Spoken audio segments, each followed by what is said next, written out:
Very good morning everyone. So देखिए last class में हमने 116 को कंप्लीट कर लिया था। There are few case laws जो मुझे लिखवाने हैं और मैं सोच रहा हूँ कि उनको लिखवा देना चाहिए। There are few case laws on the same topic which were remaining which were pending. I think मुझे उनको डिक्टेट करा देना चाहिए, ठीक है, ताकि आपका टॉपिक पूरा एग्जॉस्टिवली कंप्लीट हो जाए। कुछ केसेस हैं जो पेंडिंग रह गए थे, उनको मैं लिखवा के खत्म करता हूँ उस टॉपिक को।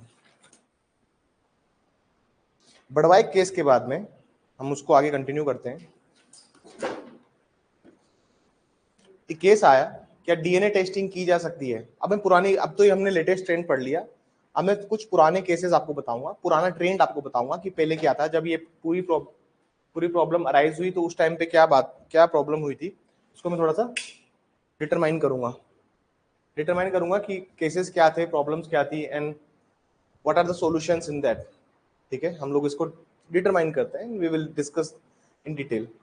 देखिए सबसे पहले जो केस आया वो था Gautam Kundu versus state of West Bengal. Gautam Kundu case में जो था ये 1993 सुप्रीम कोर्ट का केस था। अब इस केस में क्या बोला, इस केस में बोला कि देखिए हर इंडिविजुअल के पास में एक राइट टू प्रीवेसी का अधिकार है। अब आप कहोगे सर फिर तो केस पुट्टा स्वामी ने तो अभी 2017-18 में बोला, सर ये तो गौतम कुंडू ही बोल रहे हैं।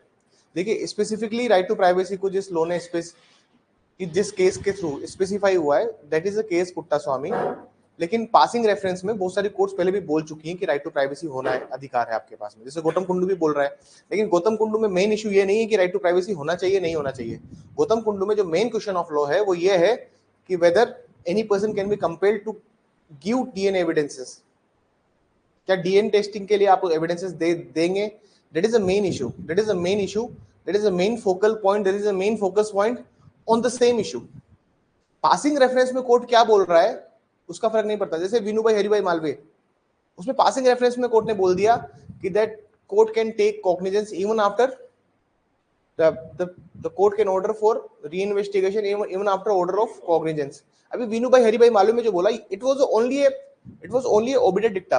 दो तरह की चीज होती है किसी भी जजमेंट के अंदर, किसी भी जजमेंट के अंदर दो चीज होती है, रेसो डिसेंडाई और दूसरा होता है ओबिडेड डिक्टा। देखिए रेसो डिसेंडाई वो कि जिस जिस जिस इश्यू के ऊपर वो केस कोर्ट के सामने आया है, हम पूछते हैं कि क्या रेशो था जजमेंट का। अभी अभी आरजेएस के मॉक इंटरव्यू चल रहे थे तो मैंने केएस पुट्टा स्वामी किसी से पूछा, मैंने पूछा what was the ratio held in the court. तो फिर वो ऐसे बोलती है लड़की, sir it was a unanimous judgment. कहने का मतलब ये है कि मैंने पूछा कि कोर्ट ने क्या रेशो डिसेंडाई, किस पॉइंट पे कोर्ट ने डिसाइड किया, what was the focus of the court, आप ये बताइए। उसने क्या समझा जब मैंने कहा ना रेशो बताइए, मैंने कहा रेशो बताइए, तो लड़की बोलने लगी सर 9 जजेस बेंच है और 9 जजेस बेंच नहीं यूनानिमस। यूनानिमस मतलब होता है कि एक भी जज अगेंस्ट नहीं है, उसको बोलते हैं यूनानिमस फैसला दिया है न्यायालय ने। अब वो कह रही कि sir it was a unanimous judgment by the court, by the honourable supreme court. I am saying that what was the ratio behind that judgment. तो इसका मतलब क्या है कि आपको बताना है कि जज फैसला देते समय कोर्ट ने क्या वहां पे रेशियो था, भाई जजमेंट का रेशियो क्या था, किस पॉइंट के ऊपर जजमेंट था। तो जनरली दो तरह के जजमेंट्स होते हैं। आप देखिए राइट टू प्राइवेसी तो बहुत सारे जजमेंट में बोला है, राइट टू प्राइवेसी तो इसमें भी बोला है, भवानी प्रसाद जैना में भी राइट टू प्राइवेसी तो इसमें भी बोला है, वासुदेव नंदलाल बड़वाइक में राइट टू प्राइवेसी तो गौतम कुंडू में भी बोला है। लेकिन आप सारे केसेस को एनालाइज करेंगे तो सारे केसेस का main point right to privacy नहीं है। राइट टू प्राइवेसी जिस केस में मेनली रेज किया गया वो था एडीएम जबलपुर या फिर वो था केस पुट्टा स्वामी। तो केसेस दो तरह से हम देखते हैं, हमें रेशो देखना होता है, हमें ये नहीं देखना होता कि what was held by the court, what was the decision given by the court। we have to we have to make secure कि जो जजमेंट आ रहा है वो किस रेशियो पे आ रहा है। अब देखिए पासिंग रेफरेंस में तो सब जो बोलता है, मतलब पासिंग रेफरेंस मतलब जैसे कोर्ट इधर उधर की चार बातें बोल रहा है, लेकिन जो मेन रेशियो कोर्ट ने हेल्ड किया वो हम लिखते हैं। किसका नाम लिखेंगे, Gautam Kundu versus state of West Bengal.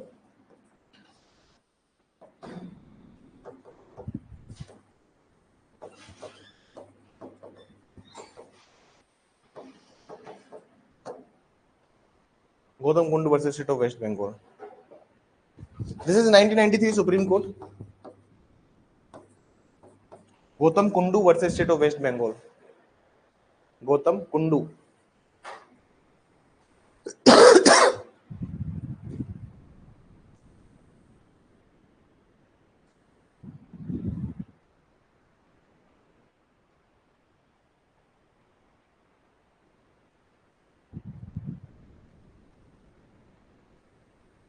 लिखे इसमें क्या बोला कोर्ट ने, क्या क्या क्या सिद्धांत प्रतिपादित किया कोर्ट ने, क्या रेशियो हेल्ड किया इस कोर्ट में, लिखे.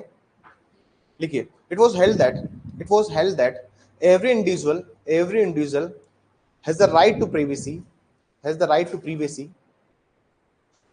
हर एक व्यक्ति को निजता का अधिकार है. हर एक व्यक्ति को निजता का अधिकार है.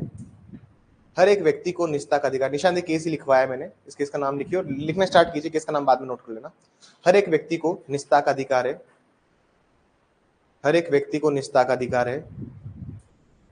And no one can compel a person to give sample for DNA testing. And no one can compel for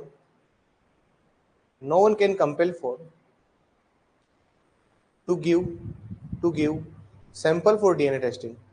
No one can compel for to give sample for DNA testing. Why are you writing from red pen? Red मत use किया कीजिए. Red is not a good color. Red हो गया और black हो गया. They are not a good color. एक तो चटक लाल और एक काला. They are not good color. तो थोड़ा सा मैं इन चीजों में मानने लगा हूँ, क्योंकि देखिए मैं थ्रू आउट द, जब मैं पढ़ता था, I throughout the made notes of mine in the black colour pen. देखिए, these are my notes which I prepared almost 8-9 years ago, and these are the all from the black pen, black and red. Have you seen this? Someone has told me that do not write from black or red. These colors are not good.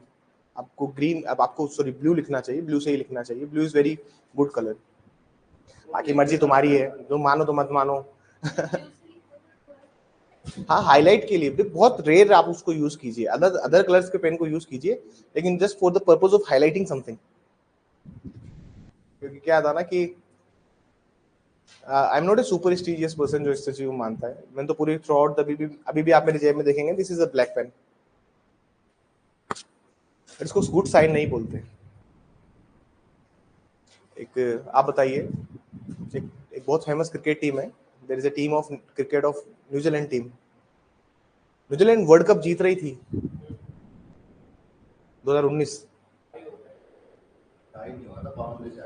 और तभी वो तभी वो run लेने के लिए भागते और न्यूजीलैंड इजीली जीत रही थी. और उस दिन मैं सोच रहा था, देखिए लोग मना करते हैं ब्लैक के लिए, लेकिन देखना आज ब्लैक क्रिकेट वर्ल्ड कप आपको जिता के लेके जाएगा. ब्लैक उनकी वो है. तभी वो ओवर थ्रो करता है उधर से. बेन डकेट था शायद. वो ओवर थ्रो करता है और गुप्टिल था शायद. गुप्टिल थ्रो करता है और स्टोक्स से डाई मारता है. उसके बैट पे थ्रो लगता है और चौका चला जाता है, और बेन स्टोक्स ऐसे कर लेता है. वो उसकी इमेज बहुत वायरल हुई और वो मैच वहां से न्यूजीलैंड हार जाती है. उस दिन द डे आज डिसाइडेड कि बहुत ज्यादा नहीं, देखिए श्याम वर्ण तो अच्छा होता है चेहरे पे. हमारे प्रभु सारे श्याम वर्ण नहीं है. जो चीज कुदरत की दी हुई है उसको तो आप कैसे बदल सकते हैं. अभी आप माइकल जैक्सन तो है नहीं कि प्लास्टिक सर्जरी करा के गोरे हो जाएं. चलिए, मैं sorry for interrupting the class. चलिए लिखिए, and no one can compel a person to give sample for DNA testing. और किसी व्यक्ति को डीएनए सैंपल देने के लिए विवश नहीं किया जा सकता. और किसी व्यक्ति को डीएनए सैंपल देने के लिए विवश नहीं किया जा सकता.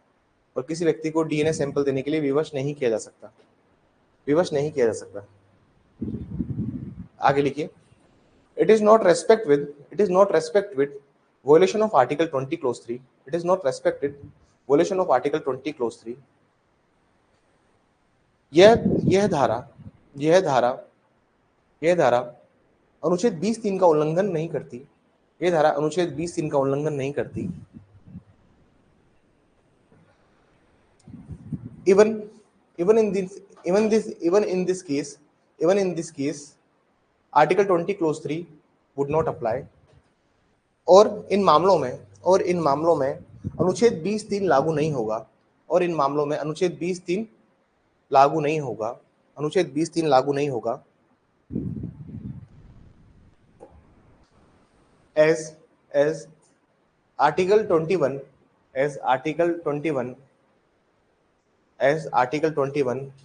itself prohibit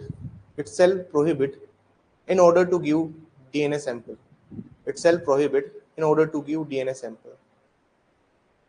अनुच्छेद 21 के स्वयं अनुच्छेद 21 के अंतर्गत ही डीएनए परीक्षण के लिए सैंपल देने पर रोक है। डीएनए परीक्षण के लिए सैंपल देने पर रोक है। Is it clear? डीएनए परीक्षण के लिए सैंपल देने पर रोक है। ठीक है, केस का नाम लिखेंगे। एक और सुप्रीम कोर्ट का केस था, बनारसी दास वर्सेस टीकू दत्ता। देखिए सुप्रीम कोर्ट ने पहले तो मना कर दिया 1993 में, जब ये जजमेंट आया था गौतम कुंडू का। फिर एक जजमेंट आया सुप्रीम कोर्ट का, उसका नाम था बनारसी दास। नाम लिखिए इसका,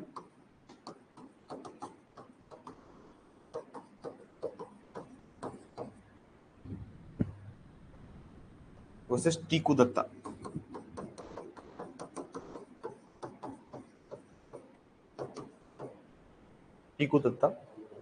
this is 2005 supreme court. Banarasi Das versus Tiku Datta, इसमें लिखिए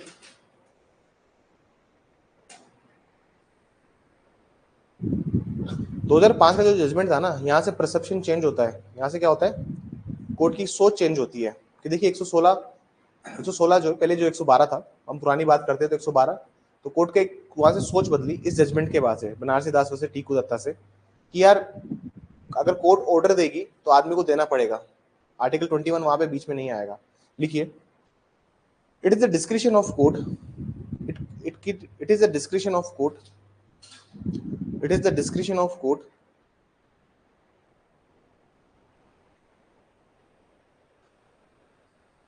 that in civil matters sample for DNA testing can be given. It is the discretion of court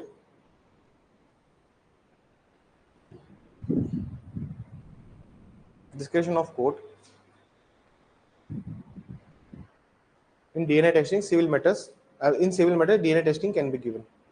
ये न्यायालय का विवेकाधिकार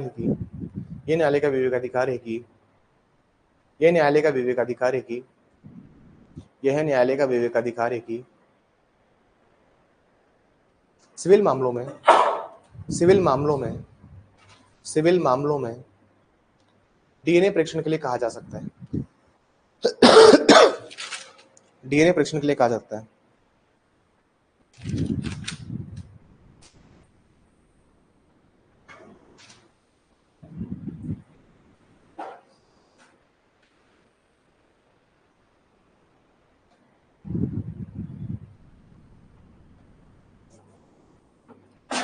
किसका नाम लिखिए, नारायण दत्त तिवारी।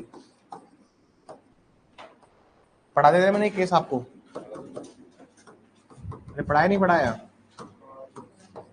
नारायण दत्त तिवारी हो गया ना, एनडी तिवारी, रोहित शेखर।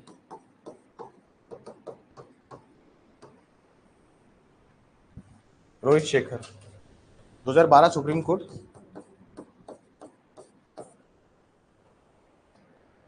देखिए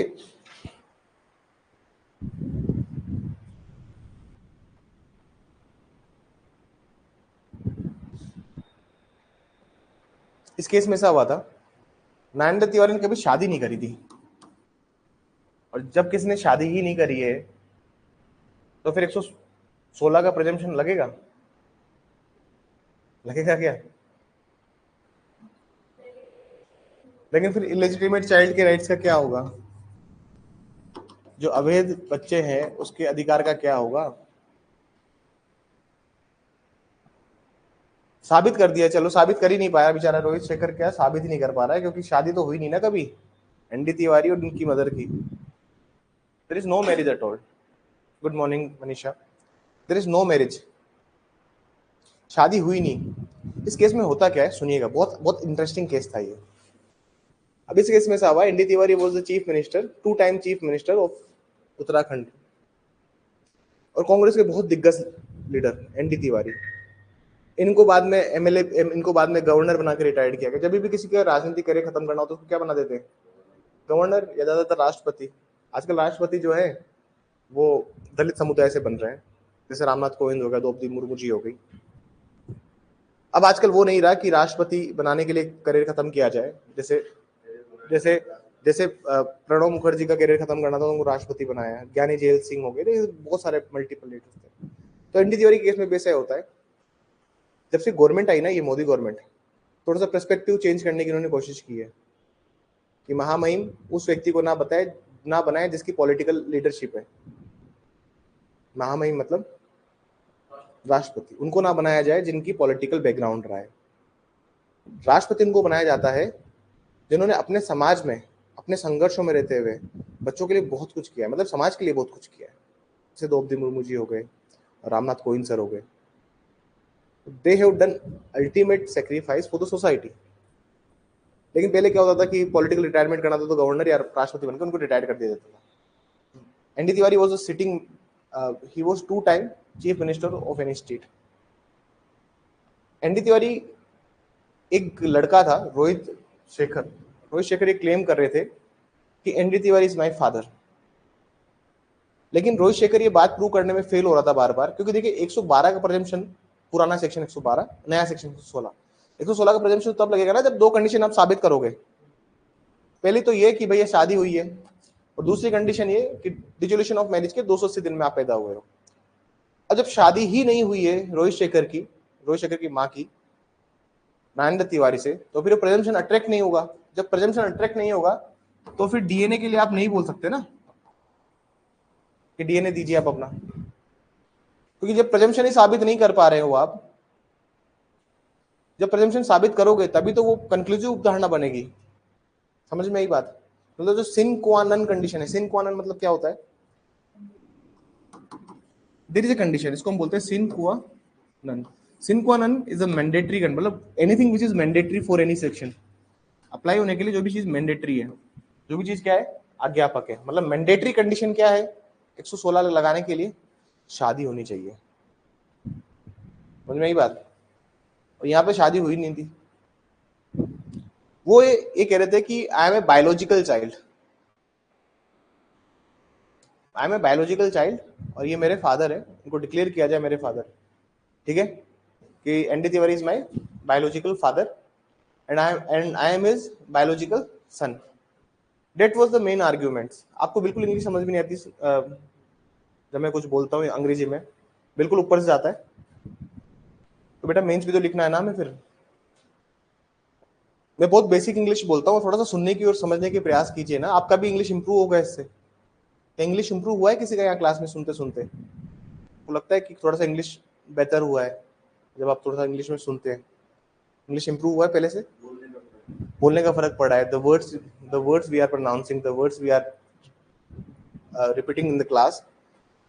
मैं हिंदी में भी बोल सकता हूँ कि वो उसके जैविक पिता हैं, और वो कहना चाहते हैं कि वो उसका जैविक पुत्र है। अब जैविक लिखना और बायोलॉजिकल बोलना कितना चलो ठीक है, मैं फिर भी हिंदी में बोल देता हूँ। तो रोहित शेखर ये कहते हैं कि ND Tiwari is my biological father, ये मेरे जैविक पिता है और मैं इनका जैविक संतान हूं, मैं इनके जैविक पुत्र हूं। लेकिन वो कंडीशन फुलफिल नहीं कर पा रहे हैं इसकी। 2012 सुप्रीम कोर्ट का मैटर है। कहाँ का मैटर है? सुप्रीम कोर्ट का, क्योंकि सुप्रीम कोर्ट जाना पड़ा इन्हें। अब एनडी तिवारी जो थे, ND Tiwari he was not ready for giving DNA samples. वो डीएनए सैंपल देने के लिए तैयार नहीं थे इस पूरे केस के अंदर, क्योंकि एनडी तिवारी को तो पता ही था ना समहाउ, अरे हमें तो पता ही होता है। अब सुप्रीम कोर्ट ने क्या बोला इस केस के अंदर, वो सुनिए। भले ही शादी प्रूव हो या ना हो, अगर कोई इलेजिटिमेट चाइल्ड है फिर भी तो उसके आर्टिकल 21 में अंदर उसका राइट है उसको अपने फादर को जानने का। समझ में आ रही है? सुप्रीम कोर्ट कह रहा है he has right to know who is his or her father. उसको ये तो अधिकार है, although the child is illegitimate. और आर्टिकल 19(1) ये डिक्लेयर करता है। आर्टिकल 19(1) बताइए, 19(1)(a) बताइए क्या बोलता है आर्टिकल 19(1)(a)? कौन बताएगा मुझे?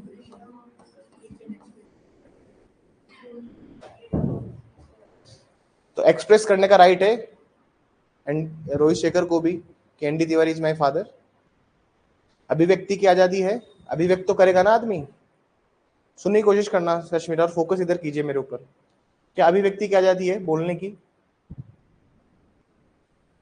एक्सप्रेस करने का तो राइट है ना किसी भी पार्टी को, that he is my father और ही इज माय सन, ये तो बोलने का राइट है। आगे चलिए। तो सुप्रीम कोर्ट ये क्या करता है, दो तरह के सूट फाइल करता है। पहला सूट ये जो फाइल करते हैं रोहित शेखर, ये फाइल करते हैं पहला suit under section 34 SRA। The suit is for the declaration. ये उद्घोषणा करना चाहते हैं, घोषित किया जाए that he is my father. The another suit he is filed for section 38। 38 का क्यों फाइल किया कोई मुझे बताएगा यहाँ पे? 38 इज परपेचुअल इंजंक्शन, शाश्वत व्यादेश, परपेचुअल इंजंक्शन, शाश्वत व्यादेश। ये क्यों किया था, ये कोई बताएगा मुझे कि शाश्वत व्यादेश का क्यों सूट फाइल किया गया? परपेचुअल इंजंक्शन का सूट क्यों फाइल किया गया? परमानेंट चीज, हाँ बताइए। नहीं, वो तो एक्सेप्ट कर ही नहीं रहे ना। क्यों फाइल किया गया? नहीं, इंजंक्शन इसलिए फाइल किया गया कि वो क्या करें, अपना डीएनए सैंपल दे। किस लिए फाइल किया गया? अपना डीएनए सैंपल दें। समझ में आई बात?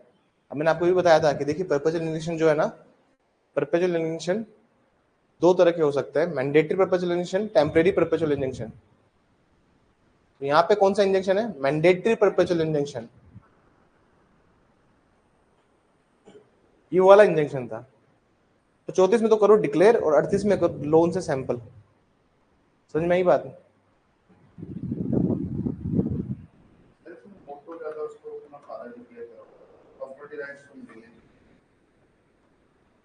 सेल्फ एक्वायर्ड तो मिलते हैं, एनडी तिवारी जो सेल्फ एक्वायर्ड है वो तो मिलेंगे। सेक्शन 16 जो है हिंदू मैरिज एक्ट का, सर का सवाल ये है कि सर प्रॉपर्टी तो मिलेगी नहीं एनडी तिवारी की। देखिए लेजिटिमेट चाइल्ड नहीं, अगर कोई चाइल्ड अगर लेजिटिमेट नहीं है, कोई चाइल्ड अगर वैध नहीं है, तो उसको उसको जो उसको जो सक्सेशन जो भी प्रॉपर्टी आ रही है, उसके जो कोपाशनरी प्रॉपर्टी है वो उसको नहीं मिलती, लेकिन उसके फादर की जो सेल्फ एक्वायर्ड प्रॉपर्टी है वो तो उसी की है। और एनडी तिवारी का कोई संतान भी नहीं थी। एनडी तिवारी ने अपना पूरा जीवन इसे बिताया कि मैंने कभी शादी नहीं करी, इन्हीं से करी थी, इन्हीं की माँ से करी थी। अब रोहित शेखर को भी मार दिया उसकी वाइफ ने। रोहित शेखर भी नहीं है अब तो दुनिया में। रोहित शेखर ने एक से शादी करी थी, वो उसको शराब पी के हर रात मारते थे लड़की को। यदि शराब पी के आए होंगे, रोहित शेखर ने उसको बहुत मारा, लड़की ने पिल्लो उठाया और रोहित शेखर का ही गेम ओवर कर दिया। रोहित शेखर की जिंदगी बहुत ट्रेजिक भरी रही, पूरी जिंदगी भर एक तो संघर्ष किया पिता का। अब रोहित शेखर भी एक्सपायर हो गए। तो that was the story, sad story of Rohit Shekhar. But ठीक है, अब क्या करें, ये लोग अपनी सैड स्टोरी नहीं पढ़ाएंगे तो हम पढ़ाएंगे क्या आपको? बट ठीक है, चलिए। रोहित शेखर एंडी थ्योरी मैंने पहले लिखवा दिया आप लोगों को ना। चलिए यहाँ तक खत्म हो गया अपना सेक्शन 7 और उसके को रिलेटेड प्रोविजंस में मैंने यहाँ तक खत्म करवा दिया। हम स्टार्ट करेंगे सेक्शन 8 आज, और section 8 is very important section. चलिए सेक्शन 8 स्टार्ट करते हैं।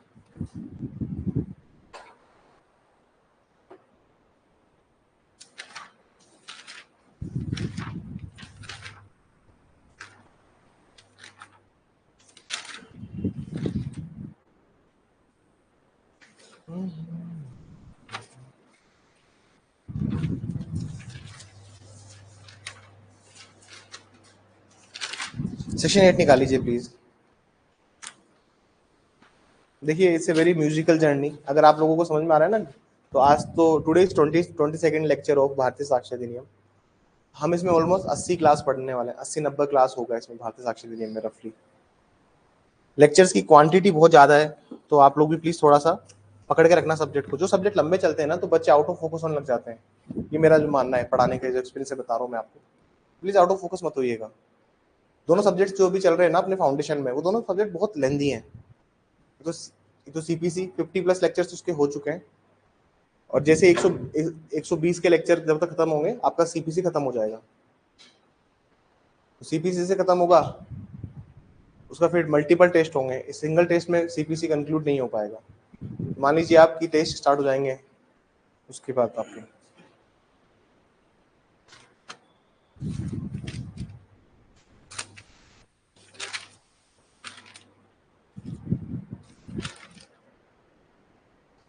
द सेक्शन इज, कौन सा सेक्शन है अब? सेक्शन 8 कॉन्स्पिरेसी के रिगार्डिंग बात करता है ये। ठीक है, अब इसको समझते हैं। थिंग्स सेड और done by conspirator in reference to common design. सामान्य परिकल्पना के बारे में षड्यंत्रकारी द्वारा कही या की गई बातें। हाउ इट इज रिलेवेंट, हम इसको थोड़ा समझते हैं, और प्लीज समझने की कोशिश करना। This section is very important, बाकी से समझ में नहीं आएगी इसमें। देखिए ऐसा है, अगर मैं बात करता हूँ कॉन्स्पिरेसी की, षड्यंत्र की, तो कॉन्स्पिरेसी होती क्या चीज है? कॉन्स्पिरेसी आप इतना समझ लीजिए कि कोई भी दो व्यक्ति एग्री हुए हैं किसी इलीगल काम के लिए। किस चीज के लिए एग्री हुए? इलीगल को क्या आप लोग अवैध कहते हैं? कोई भी अवैध, हाँ हाँ, अवैध गैर कानूनी कार्य के लिए वो लोग इकट्ठे हुए हैं। अगर आप लोग इलीगल की डेफिनेशन पढ़ेंगे भारतीय न्याय संहिता के अंदर, तो उसमें 3 चीजें आती है। इलीगल के अंदर बेसिकली 3 चीजें इंक्लूड होती है। अगर आप आईपीसी में भी देखेंगे तो 3 चीजें आती है अवैध के अंदर। पहली चीज आती है ऑफेंस प्रोहिबिटेड बाय लॉ, और तीसरी चीज आती है ग्राउंड फॉर सिविल एक्शन। मतलब कोई अपराध है, विधि द्वारा निषेध है, या फिर कोई भी सिविल कृत्य के लिए आपके ऊपर उसमें कार्रवाई की जा सकती है। ये 3 चीजें मेनली आती है। मैं क्रिमिनल कॉन्स्पिरेसी की बात करता हूँ, तो क्रिमिनल कॉन्स्पिरेसी क्या सिविल में नहीं होती है? क्रिमिनल कॉन्स्पिरेसी क्या सिविल केसेस में आपराधिक षड्यंत्र नहीं होता? जब मैं बात करता हूँ क्रिमिनल कॉन्स्पिरेसी की, जब मैं बात करता हूँ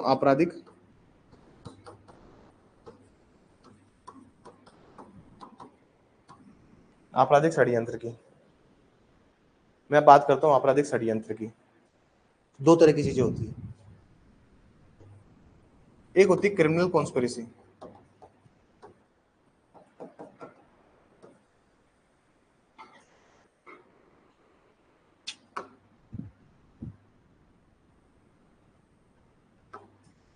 मैं बात करता हूँ षड्यंत्र की। 2 चीज तरह होता है, एक होता है क्रिमिनल कॉन्स्पिरेसी, आपराधिक षड्यंत्र, और एक होती है sir civil conspiracy.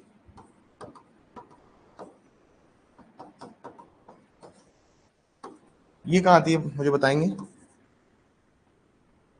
Civil conspiracy कहाँ होती है, कोई बताएगा मुझे? सिविल कॉन्स्पिरेसी होती है टोर्ट के अंदर। कहाँ आती है? लॉ ऑफ टोर्ट में आती है सिविल कॉन्स्पिरेसी। और क्रिमिनल कॉन्स्पिरेसी कहाँ आती है? इसे सेक्शन 120 ए ऑफ आईपीसी। अब जो भी इसका कोरिलेटिव सेक्शन है भारतीय न्याय संहिता के अंदर, वो आप लोग देख लीजिएगा, ठीक है ना। बीएनएस के अंदर क्या सेक्शन है मुझे नहीं पता, आप लोग देख लीजिएगा। सेक्शन 10 क्या करता है? सेक्शन 10 का रोल, सेक्शन 8 का रोल समझिए। किसका रोल समझिए? सेक्शन 8। अब जिनके पास पुराना डायरेक्ट है वो लोग समझिए सेक्शन 10। ये है बीएसए, ये है एविडेंस एक्ट। क्या करता है सेक्शन 8, इसको समझते हैं। देखिए सेक्शन 10 या सेक्शन 8 जो भी आप इसको कहें, ये एक चीज के बारे में स्पष्ट करता है, वो ये कि जैसे मान लीजिए ये उन फैक्ट्स को रिलेवेंट बनाता है जिससे वो चीज कॉन्स्पिरेसी बनी है। क्या बनाता है? Section 10 is talking about those facts. लिखिए, एक लाइन लिख लीजिए इसमें। Section 8 talking about those facts. धारा 8, धारा 8 उन विषयों के बारे में बताता है, धारा 8 उन विषयों के बारे में बताता है, उन विषयों के बारे में बताता है जिनकी जिनकी जिनकी तथ्यों की सुसंगता के कारण जिनकी तथ्यों की सुसंगता के कारण आपराधिक षड्यंत्र हुआ है या फिर षड्यंत्र हुआ है। जिनकी तथ्यों की सुसंगता के कारण षड्यंत्र हुआ है। जिनकी तथ्यों की सुसंगता के कारण षड्यंत्र हुआ है। Section 10 talking about relevancy of certain facts relevancy of certain facts relevancy of certain facts which led to which led to या which lead to conspiracy which lead to conspiracy।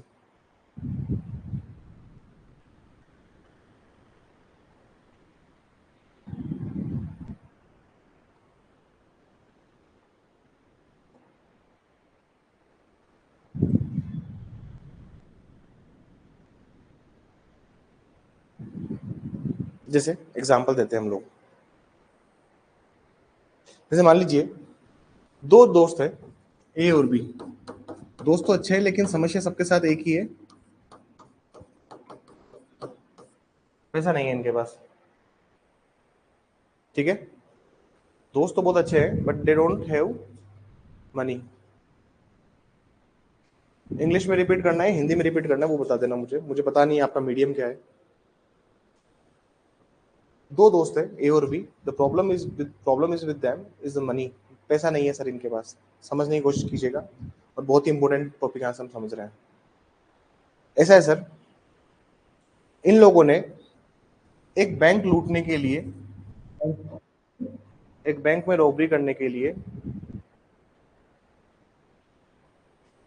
Section 10 is talking about relevancy of certain facts which lead to conspiracy. थोड़ा सा तेज लिखने की habit डालना please. Section 10 is talking about relevancy of certain facts. Section 8. Section 8 is talking about relevancy of certain facts which lead to conspiracy. Please थोड़ा सा तेज लिखने की हैबिट डालिएगा। मान लीजिए ए और बी के पास पैसा नहीं था, इन्होंने एक बैंक रॉबरी करने की एक दिन प्लानिंग बनाई। अब बैंक लूटने के लिए इनको क्या क्या चीजें चाहिए थी। बैंक लूटने के लिए ए बोलता है कि यार जो कार है ना उसकी व्यवस्था मैं कर दूंगा भागने के लिए। बी बोलता है कि अगर हथियार की जरूरत पड़ेगी, वेपन चाहिए, उसकी व्यवस्था मैं कर दूंगा। ए बोलता है कि बैंक जाके वहां की रेकी मैं करूंगा। बी बोलता है एग्जिट कहाँ करेंगे हम लोग, इसकी व्यवस्था मैं करूंगा। भाई भागेंगे कहाँ पे, हम लोग एग्जिट कहाँ करेंगे, इसकी व्यवस्था मैं करूंगा। ए बोलता है कि गार्ड है या नहीं और बाकी क्या क्या हमें व्यवस्था पड़ेगी, उसका लॉकर रूम कहाँ पे, सबकी जो भी चीजें इनकी, अगर आप सबको देखेंगे इनका मोटिव क्या है, इनका हेतु क्या है, ये क्यों करना चाहते हैं ऐसा, पैसे के लिए। ये जो इन्होंने रेकी की या कार की व्यवस्था करी, ये सब क्या है सर इनका सब्सिक्वेंट कंडक्ट, पूर्ववर्ती आचरण, सॉरी प्रीवियस कंडक्ट,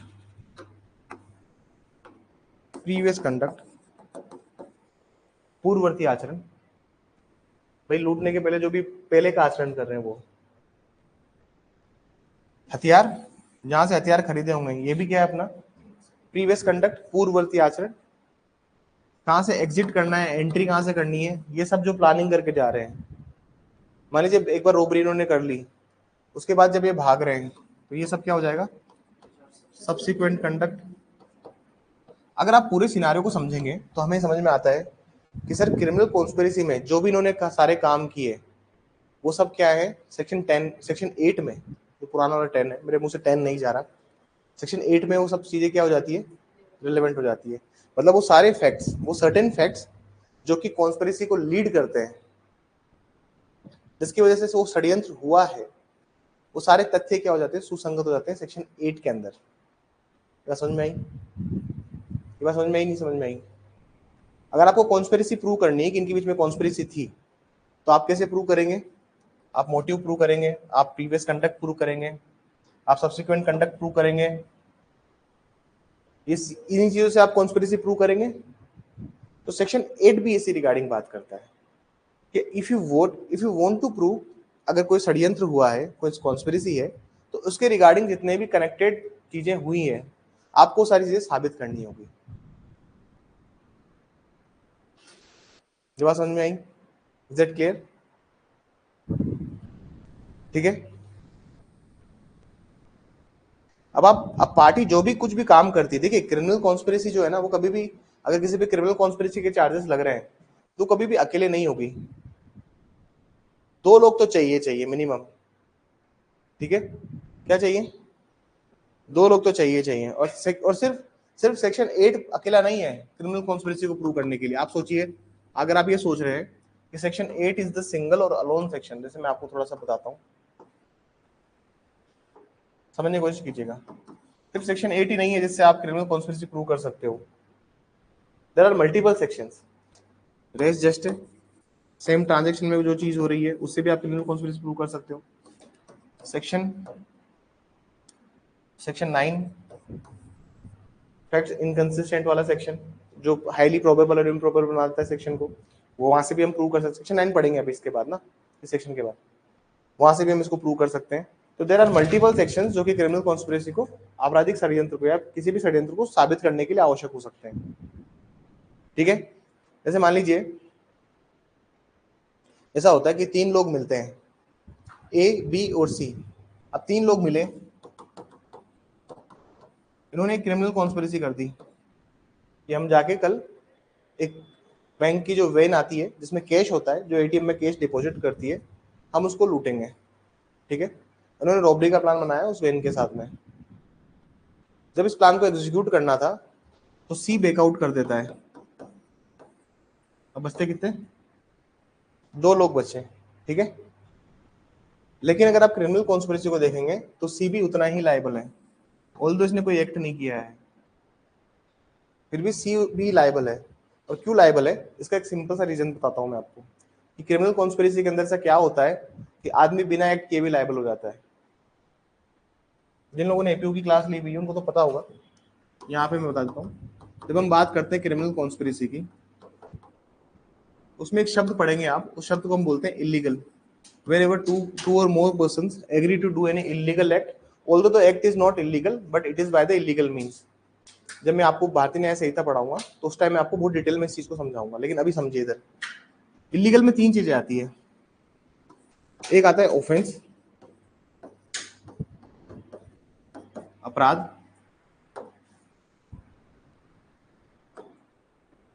एक आता है अपराध, एक आता है प्रोहिबिटेड बाय लॉ, और जो थर्ड चीज आती है किसी भी इलीगल चीज के अंदर, वो आती है ग्राउंड फॉर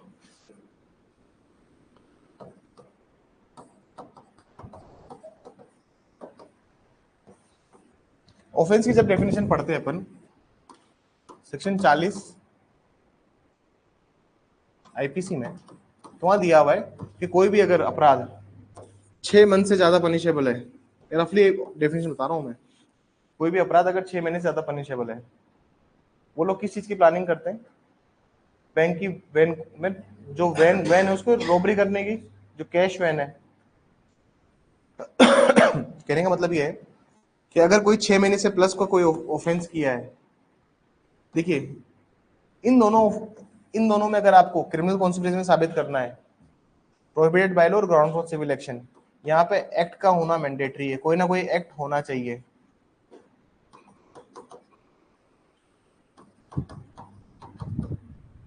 एक होता है सर क्रिमिनल कॉन्स्पिरेसी, आपराधिक षड्यंत्र, और एक होता है सिविल कॉन्स्पिरेसी। दो तरह के शब्द होते हैं। सेक्शन 8 ये बताता है कि जब भी कोई फैक्ट जो कि आपको ये बताया कि कॉन्स्पिरेसी हुई है, अब कॉन्स्पिरेसी हुई का मतलब क्या होता है? मोटिव हो गया, प्रिपरेशन हो गया, कंडक्ट हो गया। प्रिपरेशन भी तो होती है ना, भाई आपने प्रिपेयर किया, कार खरीदी, हथियार लिए, जैसे मैंने आपको केस बताया था Afzal Afzal and others versus NCT of Delhi वाला केस बताया था, पार्लियामेंट अटैक वाला केस। अब अफजल वाले केस में क्या होता है कि वो लोग कार खरीदते हैं और जो ड्राइवर होता है, मैंने आपको सेक्शन 7 में बताया था कि पेक्युलिटीज होती है, कोई कश्मीरी में बात कर रहा है, कोई अफगानी में बात कर रहा है, वहां मैंने आइडेंटिफिकेशन रिगार्डिंग वो आपको वो बातें बताई थी वहां पे। लेकिन अगर आप समझें पूरे केस के सिनारियो और उसके फैक्ट्स को समझें, तो जो कार खरीदी उसने करोल बाग जाके, जो कार खरीद के लाए, तो ये क्या था? पार्लियामेंट पर अटैक की प्रिपरेशन। तो उस प्रिपरेशन जो की उन लोगों ने, वो भी क्या बता रही है, वो भी एक क्रिमिनल कॉन्स्पिरेसी बता रही है, वो भी क्या बता रही है, एक आपराधिक षड्यंत्र बता रहा है। तो वो सारे तथ्य जो क्रिमिनल कॉन्स्पिरेसी बताते हैं, वो सारे तथ्य क्या होते हैं सर? रिलेवेंट होते हैं। वो सारे फैक्ट्स क्या होते हैं सर? रिलेवेंट होते हैं। And all the facts are relevant in that scenario. मैं थोड़ा सा और डिटेल में जाता हूं कॉन्स्पिरेसी शब्द के। जब हम बात करते हैं कॉन्स्पिरेसी की, तो कॉन्स्पिरेसी की जो डेफिनेशन दी हुई है 120 ए के अंदर, पुरानी आईपीसी के अंदर, उसमें एक शब्द दिया हुआ है इलीगल।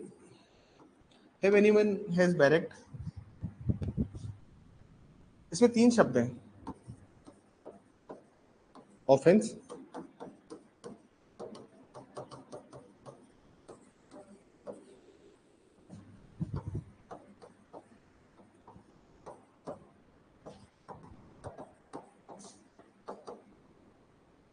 देखिए ये जो पार्ट है, ये पार्ट बात करता है किसकी? क्रिमिनल कॉन्स्पिरेसी की। और ये दोनों पार्ट मेनली हमारे सिविल कॉन्स्पिरेसी का पार्ट होते हैं। एक और बात समझिए और एक और बात समझने की कोशिश कीजिए। This is the part of criminal conspiracy, this is the part of civil conspiracy. अब 3 दोस्त थे, इन 3 दोस्तों ने एक दिन प्लानिंग करी बैंक में रॉबरी करने की, लूट करने की। इन्होंने तारीख मुकम्मल करी। उस दिन क्या होता है, सिर्फ ए और बी आते, सी जो होता है वो रिफ्यूज कर देता है कि मैं नहीं आऊंगा यार। ईमानदारी जाग जाती है किसी के अंदर। अब ए और बी आते हैं, ठीक है, ए और बी को लेटर ऑन पुलिस पकड़ लेती है, ठीक है। तो सी को भी पकड़ा जाएगा साथ में। क्यों पकड़ा जाएगा? क्योंकि ऑफेंस वो होते हैं जो कि 6 महीने से ज्यादा पनिशेबल है, जिनमें सजा कितनी साल की है? 6 महीने से ज्यादा की सजा है जिसमें। तो मतलब जहां पे भी आप ऑफेंस करोगे, वहां पे आपने एक्ट किया या नहीं किया, कोई कार्य किया या नहीं किया। सी ने कोई कार्य किया क्या? यहाँ पे सिर्फ मेंटल एलिमेंट भी अगर है तो भी उसको लाइबिलिटी बनती है। सिर्फ अगर मेंटली भी आप साथ हो तो भी आप उसके साथ लायबल हो। लेकिन ये सिविल कंस्पिरेसी में ये दोनों, जो जहां पे ये दोनों एलिमेंट होंगे, वहां पे क्या होना चाहिए सर? वहां पे एक्ट होना मैंडेटरी है, आवश्यक रूप से कोई कार्य किया होना चाहिए। तो सिविल कॉन्स्पिरेसी की जब मैं बात करता हूं, वहां पे एक्ट मैंडेटरी होना चाहिए आपका। लेकिन जहां मैं बात करता हूं क्रिमिनल कॉन्स्पिरेसी की, the act is not required by the person. कोई आदमी कुछ करे या ना करे, अगर उसने प्लानिंग भी साथ में करी थी, क्रिमिनल में एक्ट जरूरी नहीं है। मतलब क्रिमिनल में एक्ट का मतलब 6 महीने से ऊपर जिसकी सजा है। अगर कोई ऑफेंस है और 6 महीने से कम की सजा है, जैसे 3 महीने की सजा है बस, उसमें वॉलंटरी कॉजिंग हर्ट है ना, उपहति कारित करना, स्वैच्छिक उपहति कारित करना, 3 महीने की सजा है उसमें, 323। तो हमें वहां पे, यहाँ पे जैसे मान लीजिए 3 लोगों ने प्लानिंग करी कि कल चल के उसको थप्पड़ थप्पड़ मारेंगे। वो लड़का गया ही नहीं मौके पे, एक एक पहले से शायद मर गया। जैसे तीनों ने प्लानिंग करी कि चल के डी को हमें बहुत सारे थप्पड़ मारने, क्या करना है उसको, उसको हर्ट कोज करना है। हर्ट की डेफिनेशन दी हुई है बॉडीली पेन, डिजीज और इन्फर्मिटी। बॉडीली पेन हुआ, शारीरिक कष्ट। अब क्या हुआ, सी मना कर देता है कि नहीं यार मैं तो नहीं करूंगा। तो सी फिर लायबल नहीं है क्रिमिनल कॉन्स्पिरेसी के लिए, क्योंकि उसकी सजा कितने महीने की है? 3 महीने की। और 6 महीने से अगर कम की सजा है किसी अपराध की, तो फिर आप एक्ट करो मत करो, आप लायबल नहीं हो, ठीक है ना। आपका एक्ट करने का कोई प्रभाव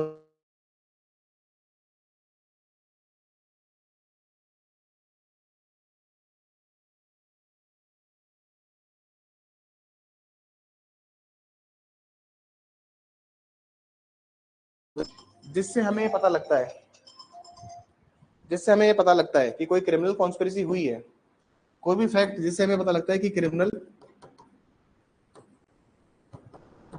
कॉन्स्पिरेसी हुई है या कोई सी भी कॉन्स्पिरेसी हुई है, तो वो फैक्ट क्या है सर? रिलेवेंट है। ये बात समझ में आई?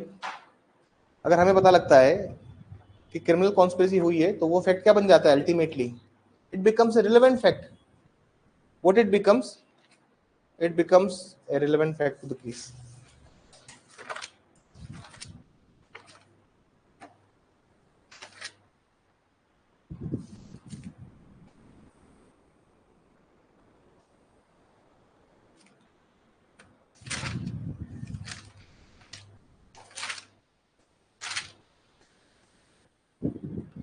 ठीक है, अब सेक्शन 10 को प्रूव करना है, सेक्शन 8 को प्रूव करना है आपको, तो उसमें कुछ चीजें होनी चाहिए फंडामेंटली.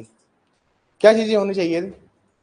अगर आप सेक्शन 8 में लायबिलिटी प्रूव करना चाहते हो किसी भी व्यक्ति की, तो सबसे पहले आपको क्या बताना पड़ेगा कि यहाँ पे म्यूचुअली ये लोग एग्री हुए थे किसी भी चीज, मतलब आपसी सहमति थी. पहली बात तो ये, अगर आप चाहते हो ना रिलेवेंसी में लेके आना क्रिमिनल कॉन्स्पिरेसी की, या अगर आप चाहते हो कि षड्यंत्र की अंदर इस केस को लेके आया जाए और सारे तथ्यों को सुसंगत बनाया जाए, आपको क्या करना पड़ेगा कि दो पक्षकार एग्री हुए थे. तो क्रिमिनल कॉन्स्पिरेसी की डेफिनेशन यही बोलती है, वेयर एवर टू और मोर पर्सन एग्री, तो मतलब दो लोग सहमत होंगे तभी तो क्रिमिनल कॉन्स्पिरेसी बनेगी. अगर आप सेक्शन 8 में जाना चाहते हो, कॉन्स्पिरेसी में जाना चाहते हो, षड्यंत्र में जाना चाहते हो, तो आपको डेफिनेटली बताना पड़ेगा कि सहमति हुई है, पारस्परिक सहमति हुई है पार्टीज के बीच में. बस समझ में आई? एग्री होना जरूरी है किसी चीज के लिए. Are you getting my point?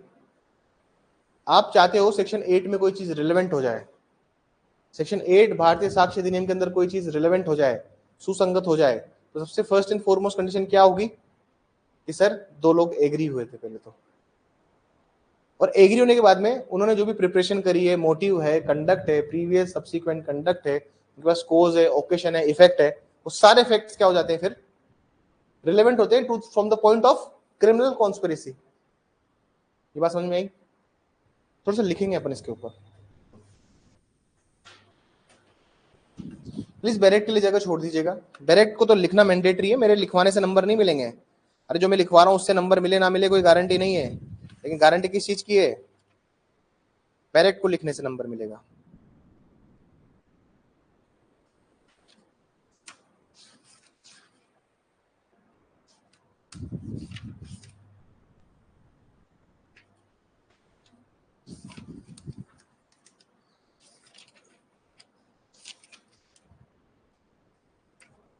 ठीक है,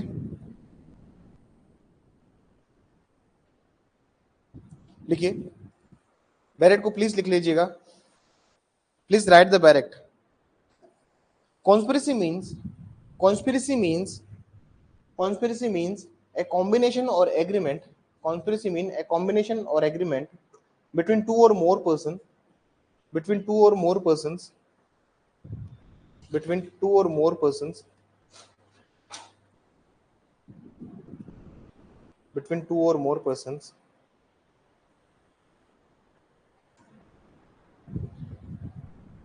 two or more person, to do an unlawful act, to do an unlawful act or illegal act, or illegal act, to do an unlawful act or an illegal act.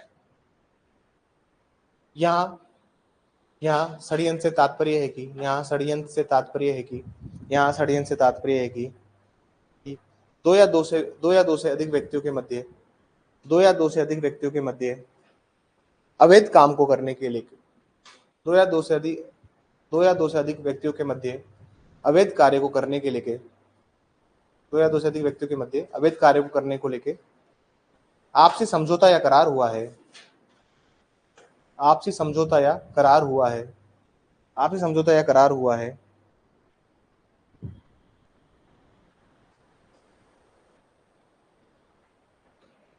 लिखिए. The principle under section 8 is based upon is based upon is based upon the principle of agency, the principle of agency, the principle of agency। धारा 8 के अंतर्गत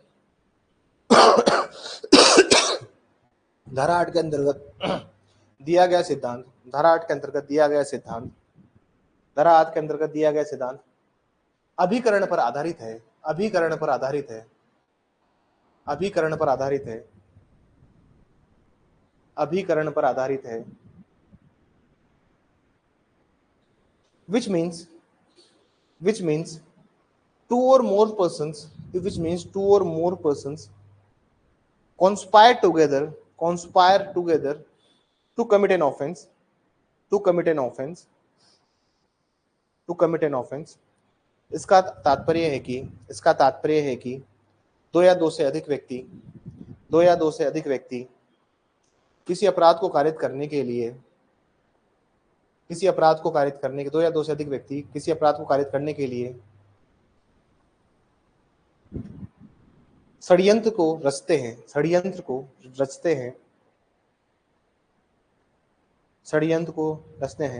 and each of the member working as an agent, और षड्यंत्र का प्रत्येक सदस्य अभिकर्ता के रूप में कार्य करता है, षड्यंत्र का प्रत्येक सदस्य अभिकर्ता के रूप में कार्य करता है।